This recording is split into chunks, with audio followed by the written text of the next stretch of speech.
हे भगवान, क्या बिगाड़ा था मेरी फूल सी बच्ची ने। ये तो बिन माँ की बच्ची थी। मथुरापुर नामक गांव में कमलेश का एक छोटा सा परिवार रहता था। कमलेश के साथ उसकी माँ और उसकी पत्नी रहती थी। कमलेश बहुत ही मेहनती था। वह मजदूरी करता था। एक दिन कमलेश के घर संतान का जन्म होने वाला था। बधाई हो अम्मा जी, लक्ष्मी हुई है। इतने दिनों बाद तो एक औलाद हुई है, वो भी लड़की। इससे अच्छा तो कोई होता ही नहीं। क्या माँ, आप ये क्या बोल रही हो? अरे ये अपने घर की लक्ष्मी है, लक्ष्मी, और मैं इसे लक्ष्मी कहकर ही बुलाऊंगा। हाँ हाँ, मुझे मत सिखा। 2 वक्त के खाने के लिए तो कमा नहीं पाता, इसकी शादी में का खर्चा कैसे उठा पाएगा? माँ, मैं और मेहनत कर लूंगा, मगर आप ये मत भूलिए कि आप भी एक लड़की हो। मैं अपने बच्ची को पढ़ा लिखा कर एक अफसर बनाना चाहता हूँ। ऐसे ही कुछ वर्ष बीत जाने के बाद लक्ष्मी थोड़ी बड़ी हो जाती है। लक्ष्मी के पिताजी कमलेश हमेशा उसका ख्याल रखते हैं। उसके लिए हमेशा महंगी महंगी चीजें लाया करते हैं। यह सब उसकी दादी माँ को पसंद नहीं था। वो हमेशा लक्ष्मी से नफरत करती थी। अब बेटी लक्ष्मी, तू स्कूल जाएगी। मैं तेरा बहुत अच्छे स्कूल में दाखिला करवाऊंगा। उसमें रोज पढ़ने जाना। रहने दे कमलेश, क्या जरूरत है? वैसे भी लड़की ही तो है। सरकारी स्कूल में इसका दाखिला करवा देंगे। वैसे भी इस घर के अलावा और पैसे कहाँ हैं हमारे पास? पर लक्ष्मी बहुत समझदार थी। वह अपने पिता से बोलती है, पिताजी, दादी ठीक कह रही हैं। आप मेरा नाम सरकारी स्कूल में लिखा दीजिए। ठीक है बेटा, जैसी तेरी मर्जी। कमलेश लक्ष्मी का दाखिला सरकारी स्कूल में करा देता है। लक्ष्मी और लक्ष्मी के पिताजी, आइए, खाना तैयार है। आया भाग्यवान। तुमने हाथ धोए? नहीं माँ, अभी धोकर आती हूँ। ये लड़की इतनी समझदार है, फिर भी इसे हमेशा बताना पड़ता है कि खाना हमेशा हाथ धोकर खाना चाहिए। अरे अब जाने भी दो, बच्ची ही तो है वो। आपकी लाड प्यार ने ही तो इसे बिगाड़ कर रखा है। माँ, धो लिए हाथ, अब खाना दे दीजिए। बहुत जोर की भूख लगी है। लो बेटा लक्ष्मी, तुम्हारे मनपसंद की खीर बनाई है। अरे तुम भी अजीब ही हो, कभी डांटने लगती हो, कभी प्यार करने लगती हो। अरे आप नहीं समझोगे, माँ हूँ ना। माँ की डांट में भी प्यार छुपा होता है। मैं चाहती हूँ बच्चे अच्छे के साथ साथ समझदार भी बने। मैं अब हमेशा तो उसके साथ रहूंगी नहीं ना, इसलिए उसे अभी समझा देती हूँ। चलो अब खाना खा लेते हैं।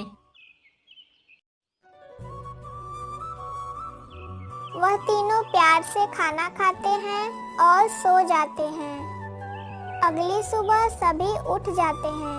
कमलेश देखता है कि लक्ष्मी की माँ अभी तक सोई हुई है। अरे लक्ष्मी की माँ, क्या हुआ? अभी तक सो रही हो? तबीयत तो ठीक है ना तुम्हारी? सीता उठो, सीता उठो, सीता। कमलेश जल्दी से डॉक्टर को बुला कर लाता है। बेटा कमलेश, अब सीता नहीं रही। अंतिम संस्कार की तैयारी करो। ज्यादा देर तक लाश रखने से वे सड़ने लगता है। हे भगवान, हमारी सीता को क्या हो गया? इस उम्र में इसके साथ ऐसा नहीं होना चाहिए था। अब इसकी बच्ची कैसे रहेगी? उसके बाद सीता को लेकर शमशान गए और उसका अंतिम संस्कार किया।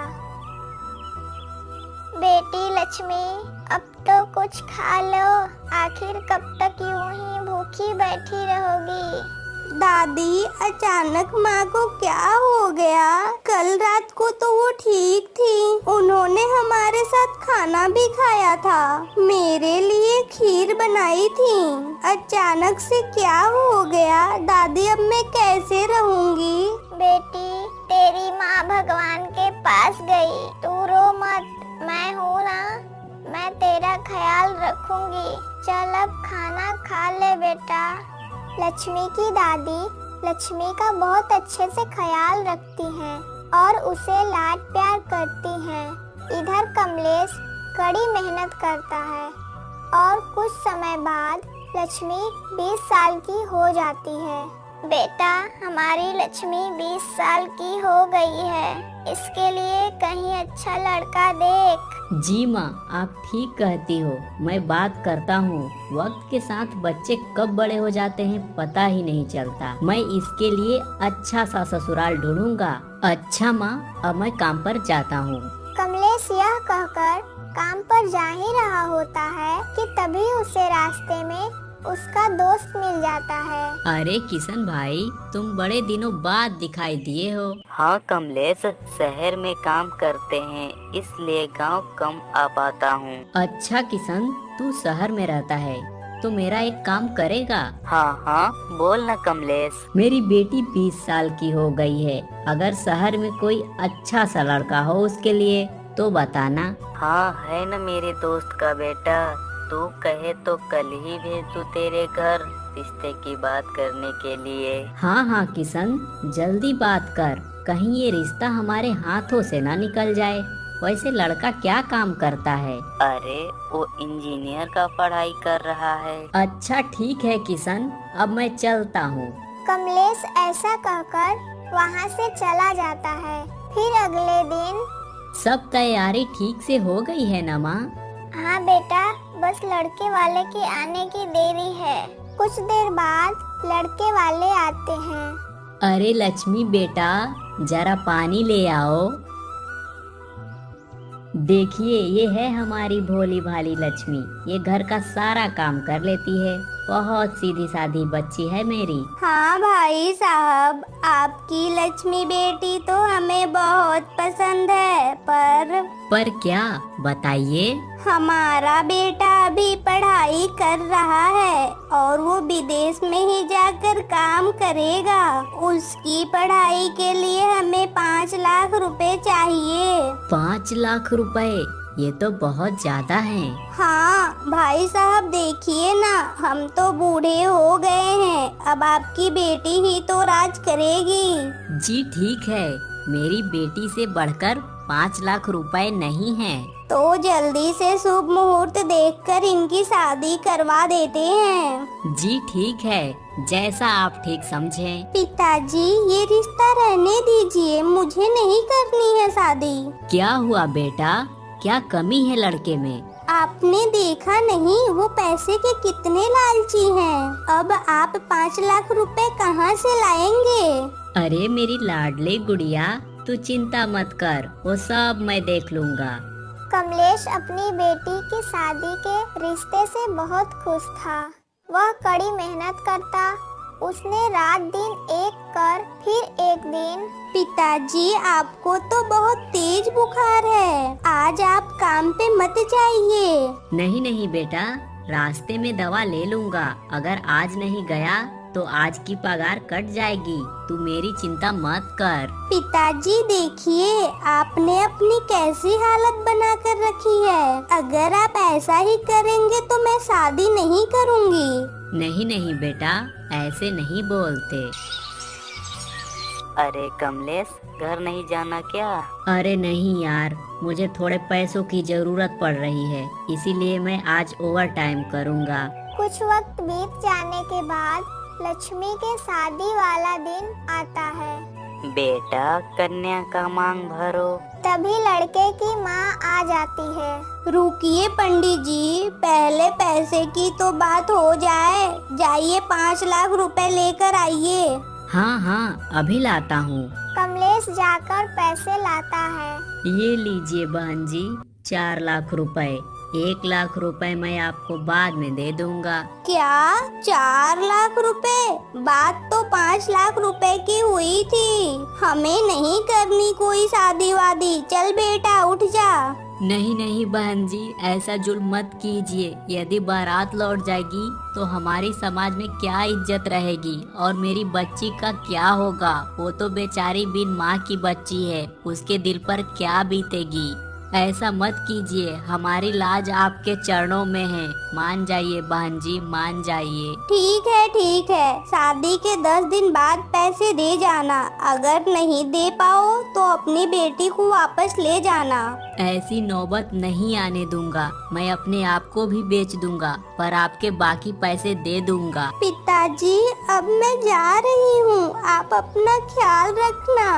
हाँ बेटी, तू भी अपना ध्यान रखना। पिताजी, आपने मुझे कभी भी माँ की कमी महसूस होने नहीं दी। आप दुनिया के सबसे अच्छे पिता हो गया हो तो घर चले। जा बेटा, देरी हो रही है। विदा होने के बाद लक्ष्मी अपने ससुराल पहुंच जाती है। बहू, तेरे लिए कुछ खाने के लिए लाऊं क्या? नहीं माँ जी। लक्ष्मी की सास उसके साथ अच्छा व्यवहार करती है। 9 दिन बीत जाने के बाद बहू, अरे ओ बहू, आज 10 दिन हो गए, जरा अपने पिताजी को फोन तो लगा। कब दे रहे हैं पैसे? माँ जी, बाद में लगाती हूँ, अभी पिताजी आराम कर रहे होंगे। नहीं, अभी लगा। अपनी आफत यहाँ भेज के खुद चैन की नींद सो रहा है। लक्ष्मी अपने पिता को फोन करती है। पिताजी, कैसे हैं आप? हाँ बेटी लक्ष्मी, मैं ठीक हूँ। और तू बता, कैसी है तू? ला, इधर फोन दे। बाकी के 1 लाख रुपए का क्या हुआ? आज 10 दिन हो गए हैं। बहन जी, आप चिंता मत कीजिए, मैंने उन रुपयों का इंतजाम कर लिया है। आज शाम तक आपको पैसे दे दूंगा। शाम को कमलेश पैसे देने लक्ष्मी के ससुराल आता है। ये लो बेटा ऋषि, बाकी के 1 लाख रुपए। आइए पिताजी, अंदर आइए, चाय तो पी लीजिए। नहीं बेटा, हमारे यहाँ बेटी के घर का पानी तक नहीं पीते। चलो अब मैं चलता हूँ।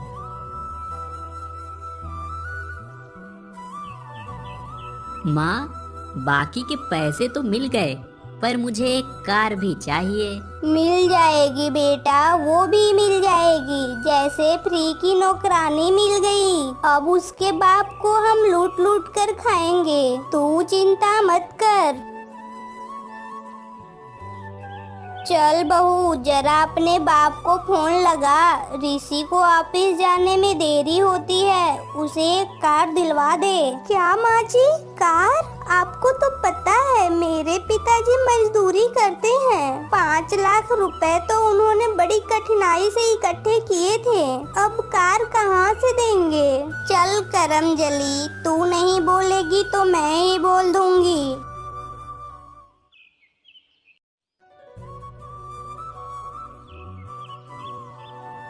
माँ, मुझे ऑफिस जाने के लिए देर हो रही है, खाना अभी तक नहीं आया। तू रुक बेटा, मैं देख कर आती हूँ। क्यों रे, बाहर वो गुस्सा कर रहा है, तू इधर क्या कर रही है? माँ जी, मैं खाना लेकर आ ही रही थी। तू रहने दे, अब तुझे देखकर वो और गुस्सा होगा, मुझे दे। यह ले बेटा, मैंने बहू से बोला कि उसे ऑफिस जाने में देरी हो रही है, तो मुझे ही जवाब देने लगी। बोल रही है जिसे चाहिए वो ले जाए, उसके पैर नहीं टूटे। क्या माँ, उसने आपसे ऐसे बोला? रुको, मैं अभी देखता हूँ उसे। नहीं बेटा, तू ऑफिस जाते वक्त अपना दिमाग मत खराब कर। ऋषि खाना खाकर अपने ऑफिस चला जाता है। ऋषि के जाने के बाद लक्ष्मी की सास लक्ष्मी के पास आती है। क्यों महारानी, सारा दिन बस बर्तन ही धोती रहेगी? क्या घर में और भी काम है? चल, बर्तन के बाद ये कपड़े भी धो। माँ, मैं इतने सारे कपड़े अकेले कैसे धोऊंगी? तो क्या तेरी मरी हुई माँ आएगी? चुपचाप से धो ले। लक्ष्मी की सास दिन पर दिन उस पर बहुत अत्याचार करती है और ऋषि को लक्ष्मी के खिलाफ हमेशा भड़काते रहती है। इसमें तो नमक कम है। इसी ने बनाया है, पता नहीं कैसा बनाया है। बाप ने कुछ सिखाया है या नहीं, माँ तो बचपन में ही मर गई। रुकिए आप, इसे मैं देखता हूँ।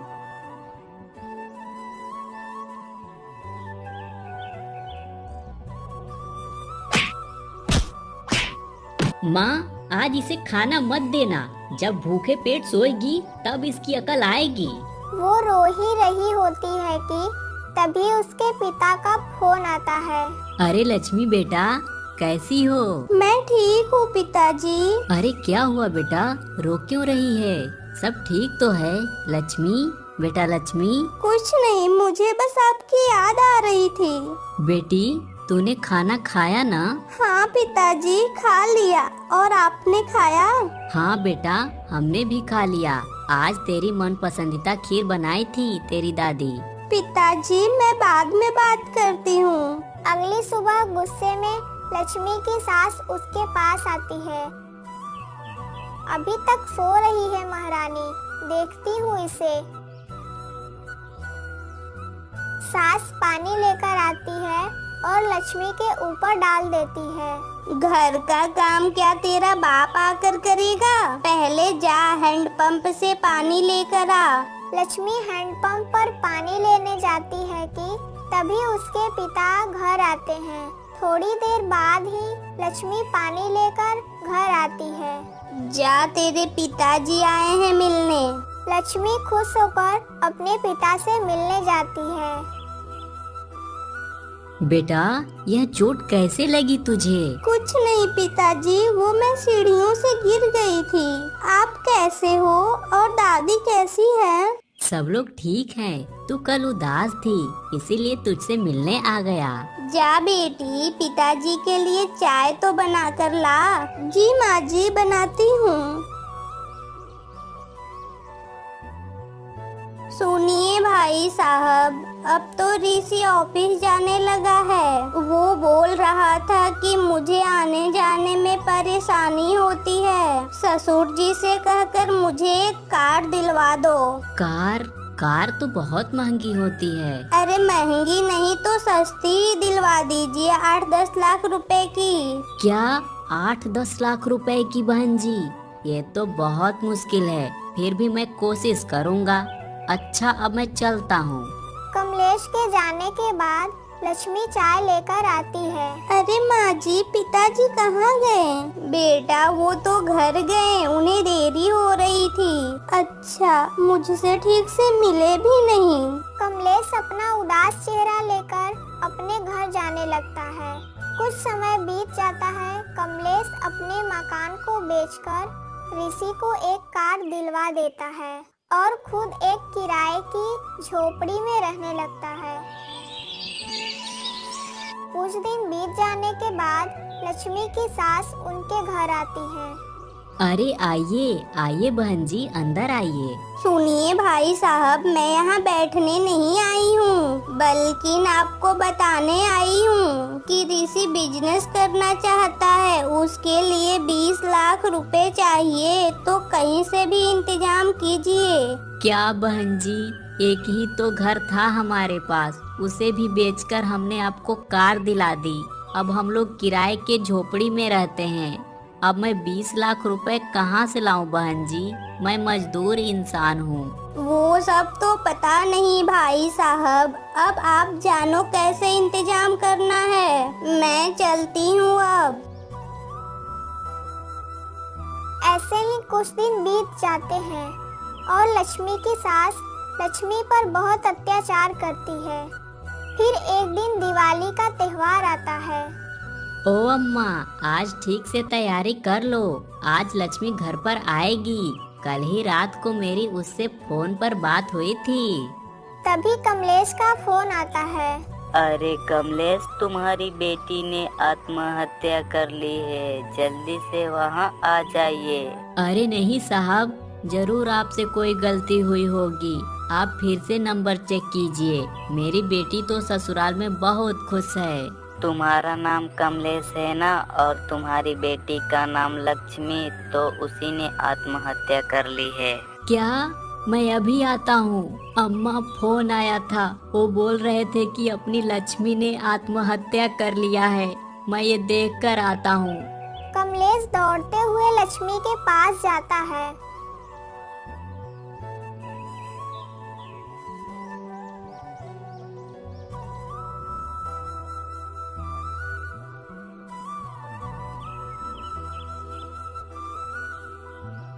लक्ष्मी बेटा, ये क्या हो गया तुम्हें? हे भगवान, क्या बिगाड़ा था मेरी फूल सी बच्ची ने? ये तो बिन माँ की बच्ची थी। तुमने जो मांगा मैंने दिया। जालिमों ने मार डाला मेरी बच्ची को। तू तो आने वाली थी आज, फिर ये क्या हुआ? कल ही तो तुझसे बात हुई थी। जालिमों ने मेरी बच्ची को मार डाला। तुम जालिमों ने मुझसे गाड़ी मांगी, मैंने अपना मकान बेचकर तुम्हें गाड़ी दी। तुमने मुझसे 20 लाख रुपए मांगे, मैं अपनी किडनी बेचकर तुम्हें देता। तुमने मेरी बच्ची को मार डाला। लक्ष्मी, तू मुझे अकेले छोड़कर नहीं जा सकती बेटा। तेरा बाबा अकेले कैसे रहेगा लक्ष्मी? साहब, ये रोज अपने बहू पर अत्याचार करते थे। वो बेचारी सीधी थी, ये उसे खाने को भी नहीं देते थे और वो रोज अपने बाबा को याद कर कर रोती रहती थी।